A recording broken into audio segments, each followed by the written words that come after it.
So the NFL is having their draft this weekend, and think of American football what you will, but I would argue what they do better than any league in the world right now is parity, meaning they do the best to evenly distribute the talent across all the teams. And they do this primarily through the draft. And the way that it works is if your team had the worst record, instead of being relegated, in American sports, you are instead given the first choice at all the best and most talented youngsters from college. And let me tell you, the fortunes of franchises have dramatically changed if they are able to acquire a generational talent. Trophies are then just destined to follow. So it got me into thinking, what would it be like if the Premier League had a draft like this? Let's say, hypothetically, okay, that there was some Super League BS that made the Premier League the only football league in the world. And instead of just having a mad grab and having all the richest teams just snatch up all the best talents, they installed a draft where the worst teams in the Premier League, the Sheffield Uniteds and the Fulhams of the world, will get first shot at the most talented youngsters in the world. How would that affect the balance of power in the Premier League? Well, that is what I want to go ahead and find out today and see what would the Premier League be like if it had an NFL/NBA style draft. And how this will go down is we're going to have 2 rounds. So each team is going to select 2 players. And the pool is going to be from 23 and under because on average that is the age that players are taken in the NBA and NFL draft. And the draft order will be a reverse of what the Premier League table is right now as of recording this video. And I'll be doing my best to kind of look over the rosters and add in places of need, or add certain players that would match the philosophy of that team. And once every team has drafted 2 players, we're going to go ahead and sim a season to see if it really will affect the balance of power. But really, all these guys are youngsters, so we're actually going to sim 3 seasons ahead after that, because really that would be a more accurate representation if the draft is really affecting anything. So if you are excited to see your team add 2 high potential talents in an NFL style draft, go ahead, take a hard rectangle, smush into the like button right now. Subscribe if you are new. But without further ado, ladies and gentlemen, let us begin the 2021 Premier League draft. And as of recording this, Sheffield United has the worst record in the Premier League, so Sheffield United is now on the clock. And looking over this side, they're going to take Mbappe. I know I said I was going to look over the team and consider the team needs, but let's be honest, Sheffield is the shittiest team, and the first 2 picks of this draft, they're just too talented to pass up or consider need. With the first overall pick in the 2021 Premier League draft, Sheffield United select Kellyanne Boppe. I think right now he is the consensus best young player on the planet. His combo of near limitless pace and hyper-ruthless finishing has turned him into a young footballing Jesus. And let's be honest, Sheffield United is going to need Jesus if they're not going to get relegated in this simulation. And with that, West Bromwich Albion is now on the clock. And yeah, we don't need to look over this team either. We know who the second overall pick is going to be. West Bromwich Albion go ahead and select Erling Haaland. If Mbappe is 1A, Haaland is an easy 1B. And in fact, personally for me, I actually believe that Erling Haaland has already surpassed Mbappe as the best youngster in the world. There's just something different. He has a presence about him when he's on the pitch. Just that combo of pace, strength, and the ability to finish with either foot from all types of crazy angles. Now, time will tell, but for me,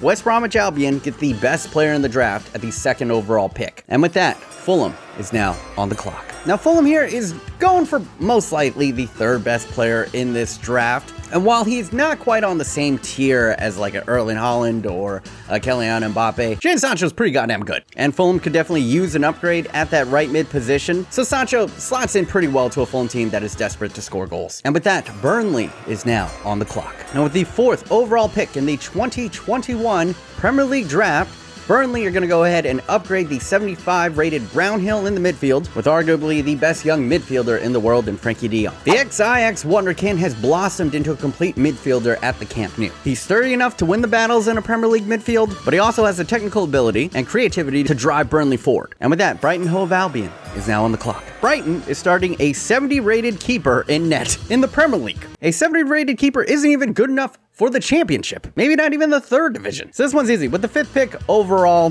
Brighton is going to go ahead and select Gianluigi Donnarumma. Not too much explanation needed. You went from a 70 overall keeper to possibly the next Gigi Buffon. Enough said. And with that, Newcastle United is now on the clock. Now Newcastle, they could pretty much use an upgrade at any position on the back line. Clark being the lowest rated at 75, so they're going to take the best young defender in the world, and that of course is Matthias de Ligt. Another ex-Ajax wonderkid. He's been doing pretty good over at Juventus, and he has all the traits in the world to become a superstar at the position. And at 85 overall, he's already the highest rated player on Newcastle. And with that, Southampton is now on the clock. Now, Southampton already has like a bunch of hyper-talented young players on their team. It's kind of what they're about. But they are lacking some talent at the right wing, right mid position. So, with the 7th overall pick, Southampton is going to go ahead and select Osman Dembele. Some of you might forget, before he went to Barcelona, people talked about Osman Dembele in the same tier as like a Kellyanne Boppe. Now, injuries have unfortunately sapped a lot of shine off of him, but he's still young enough to turn around and become the superstar that everyone thought that he could be.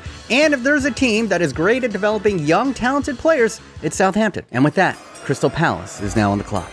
Crystal Palace could go a number of ways here, but I'm gonna go sexy. I'm gonna upgrade over the 74 rated Christian Benteke by adding in Lautaro Martinez of Inter. I'm sorry, man. I just had to go sexy. I had to pair up someone with Wilfried Zaha up top, and Martinez, I think, just fits this system. He created a devastating partnership with Lukaku over at Inter this past 2 seasons, and defenders are gonna have nightmares dreaming about having to deal with Zaha and Lautaro Martinez for 90 minutes at a time. And with that, Wolves are now on the clock. It's Wolves! So let's find the highest rated Portuguese player. And boom, it's João Felix. This one just fits like a glove. 1, he's Portuguese. 2, he's super high potential. 3, he's starting to show his quality. And 4, Jimenez is still recovering. And he's also up there in age. He's pushing like 29. The next guy up is Willian Jose. And he's 29 as well, so why not go ahead and get younger, more talented at the striker position with the highest potential Portuguese youngster you can find. Easy slam dunk pick for Wolves. And with that, Aston Villa is now on the clock. Every time I've watched Aston Villa this year, they've been a treat. I love watching them play. And looking over the team, they got a good amount of young and up-and-coming talent. But I would say the 2 spots where they could definitely use an upgrade in potential is at the cam position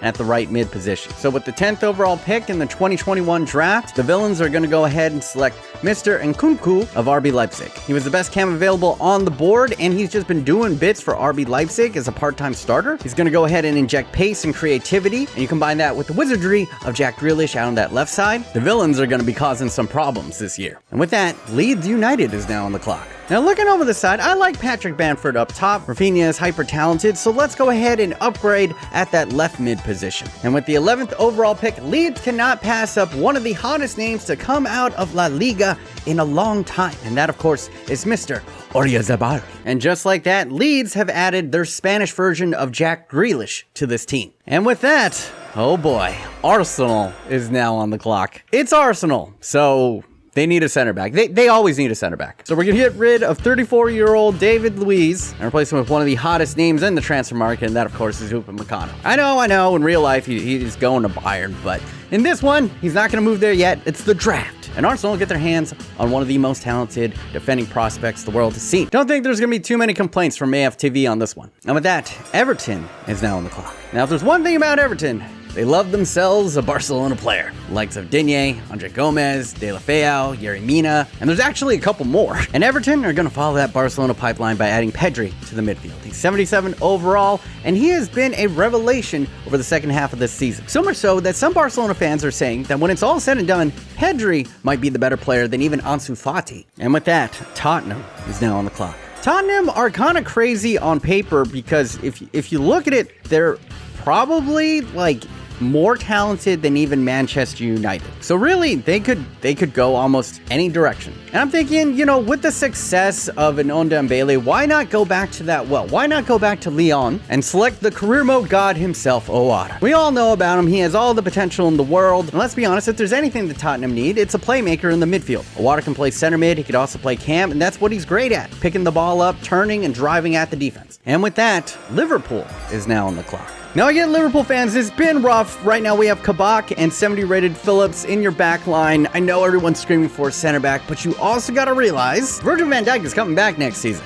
Wijnaldum isn't, so you need to find a replacement there. And lucky for them, there is yet another talented ex-Barcelona man available in this draft. So they're going to go ahead and replace Gini Wijnaldum, who's 84 rated, with the young Brazilian Arthur. Now, he's been a little bit up and down over at Juventus this past season, but it wasn't too long ago when he was over at Barcelona that they were talking about him as like the next Xavi. And I'm pretty sure in this Liverpool side, he's going to flourish. And with that, West Ham is now on the clock. The surprise darlings of the season, the Hammers could definitely go ahead and use an upgrade, a younger upgrade to pair alongside the hyper-talented young Issa Diop. So they're going to go with the guy that many say is right up there with Upamecano, and that is Bayern Leverkusen's Edmund Tapsoba. He's been killing it for Leverkusen this past season, and some of them say that he has the potential to reach like prime Boateng levels. That's how people see it. Will he get there? Hopefully, or he might just be the next Jonathan Tah. But with that, Chelsea is now on the clock. Now, their whole talent is pretty much a fantasy team comprised of the best young high potential players in the world. And considering how much they've invested in all of their attacking talent, I think that's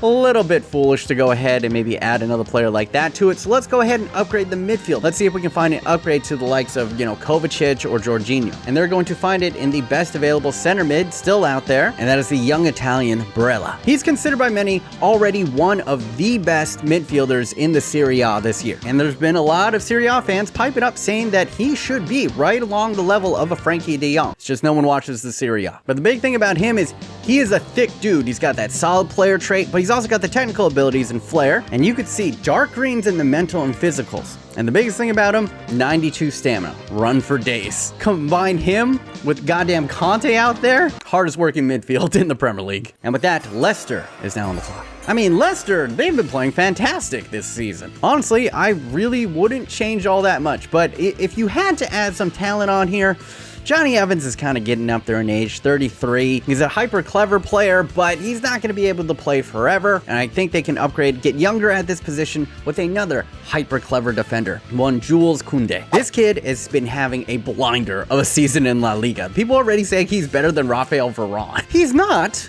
But I'm saying that's how great of a season he's been having. He's been linked with Manchester United, and I think he'd be a very nice addition to this side. And with that note, my beloved Manchester United is now on the clock. Now, you know who really could have used Jules Koundé? Manchester United. They desperately need Lindelof gone. In fact, Lindelof and Maguire, if both of them went, I wouldn't be too upset. But unfortunately, a lot of other teams needed center backs, and pretty much all of the top tier ones are gone. So instead, you look around, I like the attacking front three. Greenwood might be able to move in the striker position in a couple years. You still got the likes of Cavani, who might stay, Anthony Martial, Rashford. So really, the next position of need is probably going to be midfield. You don't know what's going to happen with Paul Pogba, Scott McTominay, and Fred. I like them, but do they have the high-end potential? I think they kind of have defined ceilings, so let's go ahead. Let's go big. So that's why I have them selecting 19th overall, Camavinga from Ligue 1. Yes, another career mode god, and is he a little bit overrated for how he's been playing this past season? Maybe, but there's a reason why he's been linked with the likes of Real Madrid,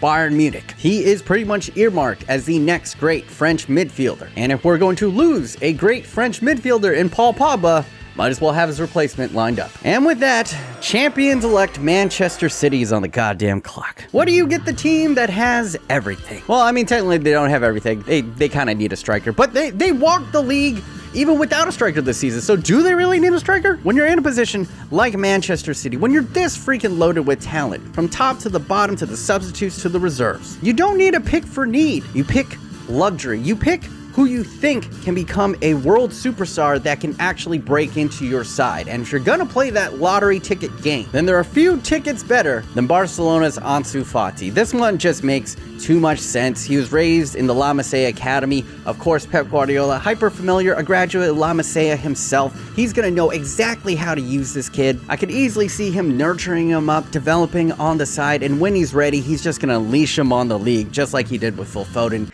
And it makes me sick to my stomach. I mean, it might be that, or it might be because I just got my second vaccine shot. But either way, my stomach feels weird. And that concludes the first round of the 2021 draft. Let's go ahead and run it all the way back. And every team, once again, in the same order, gets to select another player to add to their squad. And all right, let's go lightning round for the second round. Sheffield United, now on the clock. Sheffield United got Mbappe with the first overall pick in round 1. And with the first pick in round 2, they're going to go ahead and upgrade their midfield. They're going to go ahead and grab Mr. Valverde. A lot of Real Madrid fans see him as the heir apparent to Luka Modric, and his pace versatility is going to be a huge boon for a, let's be honest, very bleak and barren midfield for Sheffield. And with that, West Brom is now on the clock. West Brom is currently starting a 69 overall, nice, player at the center back position. This is pretty easy. Let's go ahead and upgrade that. We're going to fill it in with the best available center back, and that is going to be Eder Militao. And hopefully West Brom have a Brazilian Varane in their back line to pair alongside Erling Haaland. And with that, Fulham is now on the clock. Now I know I went winger with their first round pick, but I don't know. I just want to go sexy. Can a man just feel sexy every once in a while? We're going to replace Lookman in the second round with Vinicius Jr. 95 pace, driving at the defense on one side. Jadon Sancho, a dribbling nightmare on the other, and both of them just providing crosses for Mitrovic up top. I mean, this is what they need. Fulham need goals. And with that, Burnley is now on the clock. All right, we all know what Burnley is about. Huck that shit into the box and head it in. And to make this system work, you gotta have the right personnel. So I'm thinking we provide them with a nice, young, talented target man, and this guy, he just fits it to a T. Of course, I'm talking about Maximiliano Gomez of Valencia. He is 6'1", and here's the number you need to remember with Mr. Gomez. 87. He's got 87 attack positioning, 87 strength, and 87 heading accuracy. You see that he is currently listed at 80 overall, and that is how most teams would view him. But for Burnley Football Club, he might as well be an 87 overall. This man fits Burnley like a glove. And with that, Brighton is now on the clock. Brighton, as you can see, plays with wingbacks, but there is an issue here in that their wingbacks are shit. Let's go ahead and change that. We'll move Mr. Grove over to the left side, and then we'll upgrade with the best right wingback in the world right now. That, of course, is young Hakimi, who's been playing at Inter. I mean, he's been playing at all the big name clubs. Absolutely blazing pace, and he's a great attacker. We've seen it this season, as well as he has experience playing the right back position. And with that, Newcastle is now on the clock. Joelinton has been a flop, and Dwight Gale is not turning any younger. So I was thinking, why not pair the lightning speed of Saint Maximin, who's at 93 pace, and then you got the Cam Almiron, who's at 86 pace, and you add in a third factor into the trident with the Nigerian Eto in Oshahem. 92 sprint speed with stamina for freaking days, and Newcastle gets the fastest attacking trident in the league. And with that, Southampton is now on the clock. Let's keep it short and simple here.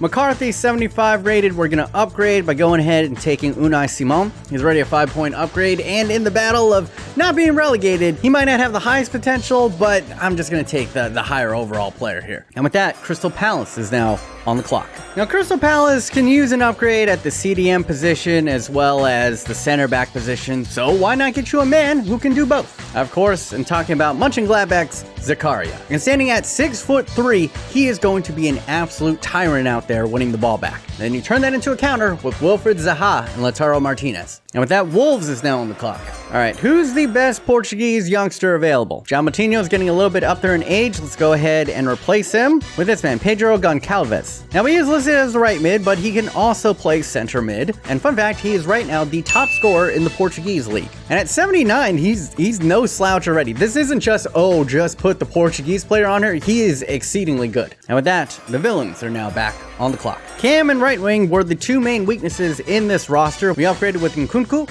in round 1, and now we're going to upgrade at the right mid over Bertrand Traore by going ahead and bringing in Leon Bailey. This dude finally put it all together. He's been tearing it up, the season of his life in the Bundesliga, and some is saying he's been having even a better season than the likes of Kingsley Coman or even Leroy Sané. So if you can imagine this side with Nkunku in the middle, and then you got Jack Grealish and his wizardry out on the left side, it's going to be a lot of fun for the villains. And with that, Leeds United are now on the clock. Once again, let's keep this short and simple. The lowest rated player on this team is 73 rated Olioski, and he's playing at the left back position. I'm thinking, let's go sexy here. Let's pair a quick overlapping player for Oyarzabal to work with and bring in the Canadian dream, Alphonso Davies, one of the fastest boys on the planet right now. And you just combine that pace on the overlap with the trickiness of an Oyarzabal, deadly. And with that, Arsenal is now back on the clock. Now, Arsenal actually have a good amount of attacking talent in here with Odegaard, Martinelli, and of course Saka is tremendous. We already upgraded at the center back position with Upamecano, so I think the next spot up here, we got to upgrade that midfield. I know Xhaka is the captain, but they have actually been linked with the player that I'm suggesting, and that is Newhouse of Mönchengladbach. His passing range is so insane for someone so young that they're already labeling him the next Toni Kroos, but more athletic.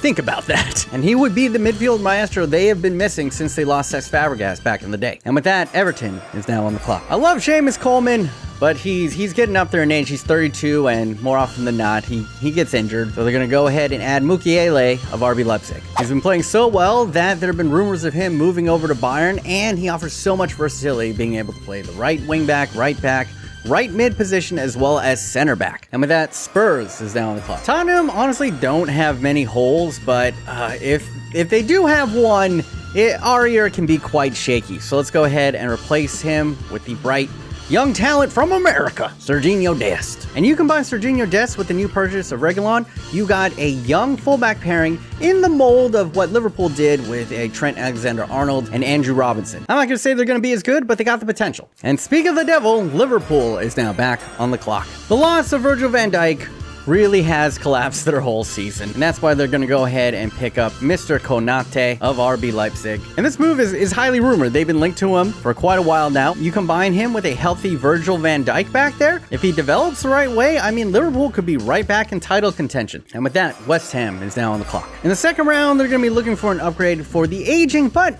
criminally underrated Antonio. And we're going to find someone in a quite similar mold. For that, I'm going to be opting for Moise Kean. And you can see, pretty much, they're both striker and possible right mids. They're both right around the same pace. I mean, Antonio's a little bit better with the physicals, but the big thing is Moise Kean is a lot younger. And with that, Chelsea is now on the clock. This back line for Chelsea is closer to retirement than their 20s. So let's go ahead, let's upgrade, let's get younger, and add the promising Zigadou. I know there's been a lot of center backs taken, and he is a little bit injury prone, but when he is healthy, if they could sort that out, you got yourselves a tremendous player. And with that, Leicester is now on the clock. Now, Leicester have been missing a right mid presence ever since Mahrez left, but I think they might have found his replacement in the second round. He fits the mold of a Mahrez player actually quite well, and that is Rodrigo of Real Madrid. And you combine his technical ability on the right with James Maddison on the left, Jamie Vardy up the top. That's a fun front three. And with that, Manchester United are now on the clock. And this sucks, man. I try to do it as realistic as possible. I know I'm a Manchester United fan. I should add a center back here, but there's no one left, man. Like, Zigadou was even a little bit of a reach because he's so injury prone. So honestly here, I'm just going to take the best player available, the guy with the highest end potential. And I know Manchester United fans are going to love this player if he can develop properly. And of course, I'm talking about the young Englishman, Jude Bellingham. But the issue with him is that 1 or 2 games he'll pop up and he'll be fantastic, show his class, and then he'll disappear for 2 to 3. He has not been a very consistent player for Dortmund. And yes, I know I took 2 center mids, all right? I get it. But when it came time to pick in the draft, this is what happens. If all the better talent gets taken in the position of need, then sometimes it's just smarter to take the best overall player. And Jude Bellingham and Camavinga both have potentials of like 90. And with that, we get to the final pick of the 2021 Premier League draft back at goddamn champions-elect Manchester City. They didn't need anything in round 1, and that still applies here. So they're going to go ahead and give Pep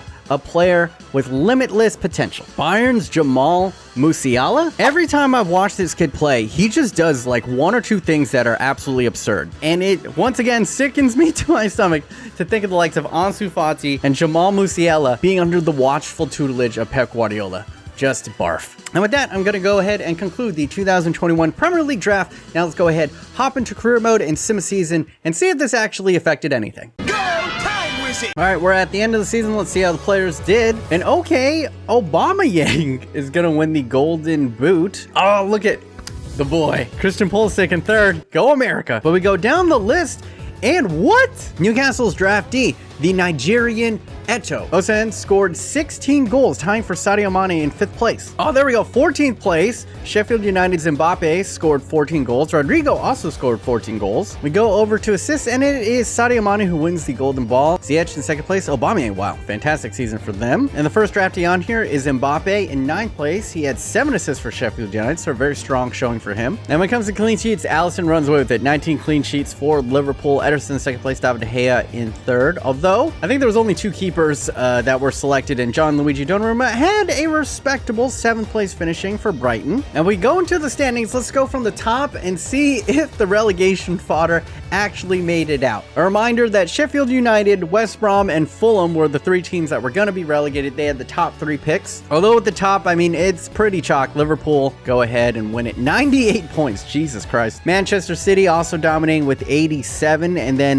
Manchester United in 3rd place. place. Chelsea in 4th. Spurs, then Arsenal, Leicester City in 7th. Brighton all the way up in 8th place though. So the addition of Donnarumma and Hakimi really worked out for them. We'll go down. Wolves in 9th. Okay, pretty solid for them. Everton in 10th. Sheffield United is in 11th place. Mbappe is a god. What the hell? They were dead last the last time that I checked, and Mbappe pretty much has single-handedly risen them all the way up to 11th place. Burnley up into 12th. Okay. Newcastle in 13th. West Ham. Oh, what happened at West Ham? Let's go 15th. Southampton. Fulham did escape the relegation zone, so that just leaves, did West Brom escape? They did not. Leeds United in 17th. Crystal Palace in 18th. West Brom and Erling Haaland did not do well at all. And then Aston Villa, and it wasn't even close. 21 points. Just having an awful season. Only 4 wins and 25 losses. What the fuck happened to the villains? And Kunku and Leon Bailey did not do them well. And then Crystal Palace had Lautaro Martinez as well as Zakaria.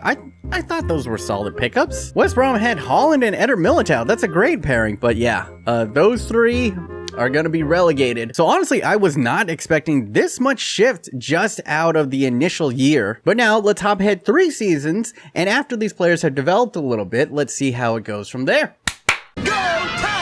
All right, as you can see, we're at the end of season 3 in 2023. See how the players did. Player stats, and it's Bruno Fernandes who wins the Golden Boot. But look who is in 2nd place. Goddamn Mbappe shredding it for Sheffield United. 21 goals right behind Bruno. And we see, okay, Aston Villa has popped back up, and Kunku showing up with 19 goals. Gomez for Burnley killing it with 19 goals. Good on you for the target man. Rodrigo killing it for Leicester City as well. Moise Kean with 17 goals. What the fuck? How did Issa Diop score 14 goals?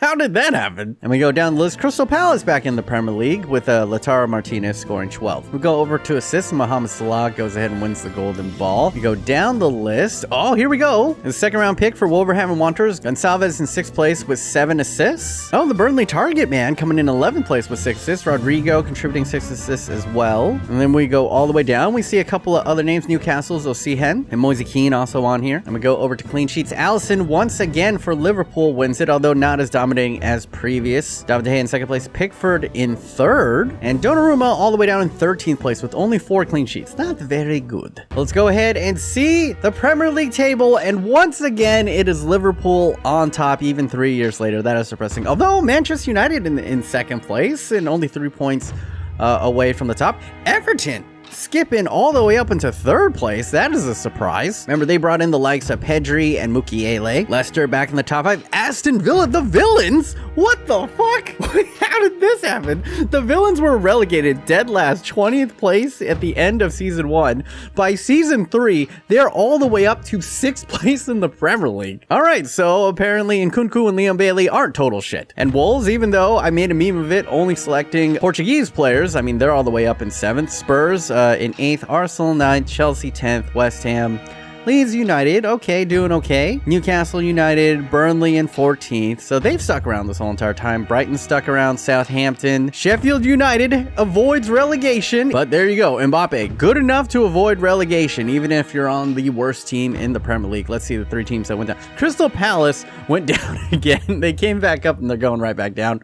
Norwich and Watford, which are 2 additional teams. They didn't draft anyone. So, okay, for the majority of the teams in here were teams that did draft talent. And Aston Villa is proof that while, you know, if you are drafting, they are young, they might not develop right away, but long term, you can start to create a little bit of parity. So I posed the question to you guys, and I know the timing's not exactly great with the Super League, but do you believe that if there was a kind of like closed system and they introduced this type of drafting young talents onto teams, do you think the top 4, the top 6 would still be, you know, roughly the same squads? Or do you think that the draft would eventually allow for more parity within the league? But that is pretty much going to conclude this experiment. Always a fun thought experiment right here. If you did enjoy, go ahead, smush your nipple into the like button right now. I'd like to take this opportunity to go ahead and thank all of my patronos keeping me alive during the global pandemic. I got the 2nd shot. I didn't die. We did all right. And yeah, that is pretty much going to be it from me, BMOnus. If you want more FIFA goodness experiments, go ahead and click over here, Dingsy Poos. Want something a little bit different, go ahead and click over here, Dingsy Poos. But yeah, this can be it for me, BMOnus. Hope you guys are having a wonderful day. Remember to stay yourself, stay humble, and until next time, boys, as always,